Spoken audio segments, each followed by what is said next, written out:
South of the border lies the most exotic land in the Western Hemisphere.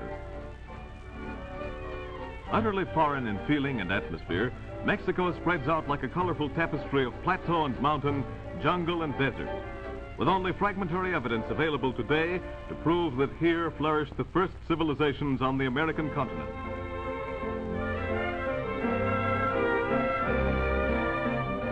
Here, the charm of centuries lingers over dignified cities and picturesque towns where many of the primitive customs still prevail. In every native village throughout the land, the public laundry troughs are kept busy from sunrise to dusk.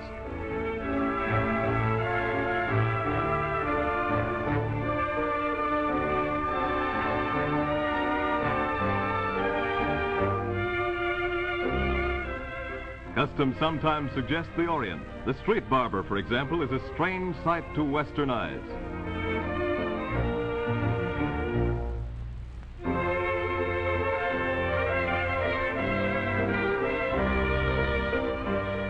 This typical country road with its creaking ox cart might well be in India.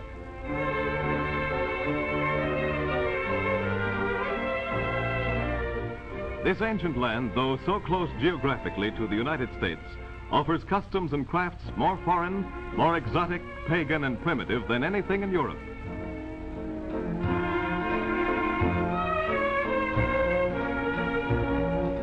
The tiny village of Tonalá produces most of the Indian crafts, such as wood carving, that so impressed the first white men to visit this land.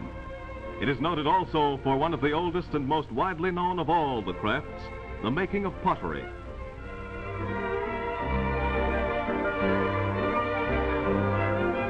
All the characteristics of Aztec art have endured to this day in the pottery of Mexico, some of it unchanged, some modified by the Spanish influence.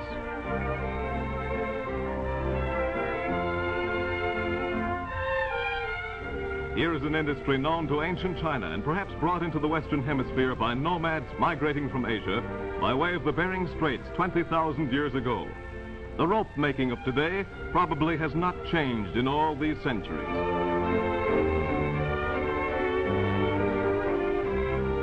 The inevitable market on the plaza holds every sort of offering for household and personal needs.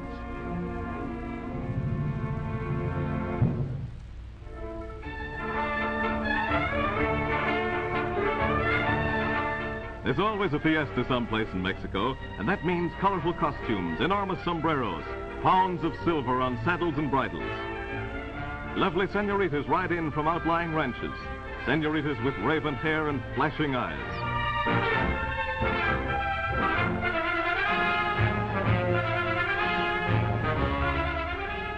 And, of course, gallant caballeros are everywhere.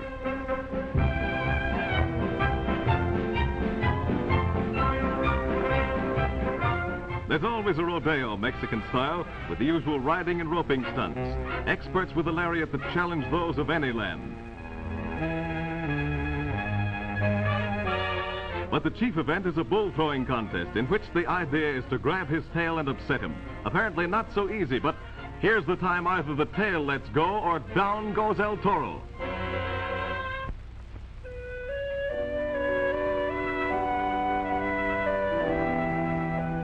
Every little village is built around a church, of which there are thousands.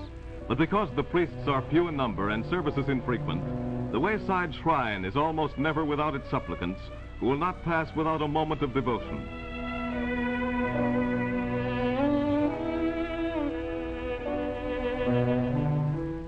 Here in the vicinity of Janitzio, an island on Lake Pátzcuaro, ancient Indian fishing methods are still seen. A church not far away contains the famous painting, Descent from the Cross, attributed to Titian. On this plateau, mighty civilizations flourished, conquered, and vanished, leaving their titanic landmarks no less amazing and even more mysterious than the pyramids of Egypt.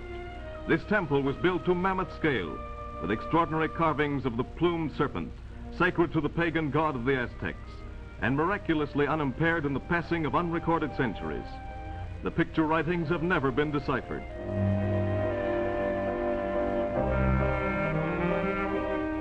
High on the summit of a pyramid is the Church of the Virgin of Los Remedios. Mexico City, capital of the Republic, is one of the largest and most modern cities in Latin America.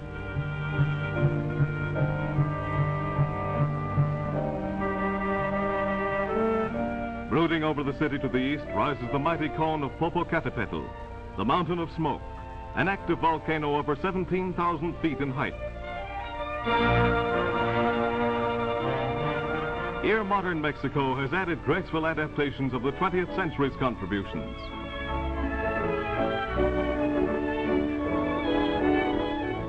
The great cathedral, said to be second in size only to St. Peter's in Rome, occupies the site of a pagan temple of the Aztecs. Its construction began in the 16th century, and not until 300 years later were the towers finally completed.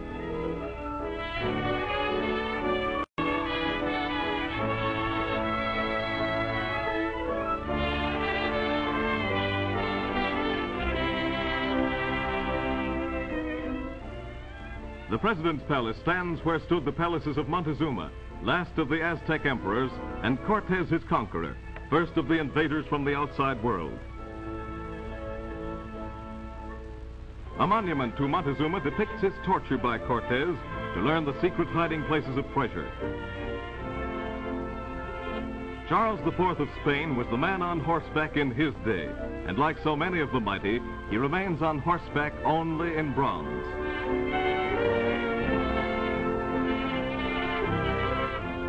Mexico City is the only place in the Western Hemisphere where prehistoric, 16th century, and modern civilizations are intermingled. The magnificent Palace of Arts, with its famous glass curtain, offers alternating seasons of opera, symphonic concerts, ballets, and dramatic attractions. The ever-present winged serpent of the Aztecs adorns the tower.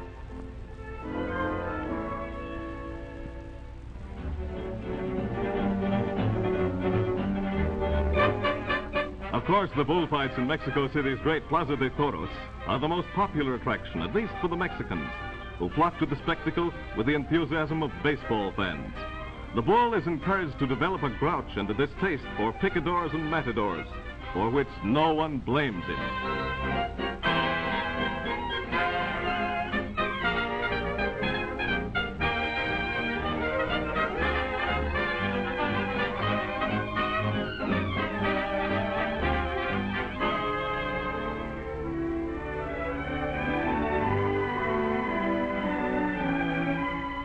The floating gardens of Xochimilco, constructed long before the conquest and often described as Mexico's Venice, are a few miles away from the city.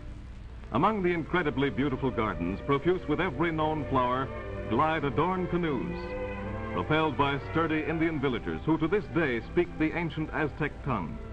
They explain that their ancient people piled earth on rafts to grow flowers on the bosom of the lake, and how the rafts eventually became fixed to the bottom.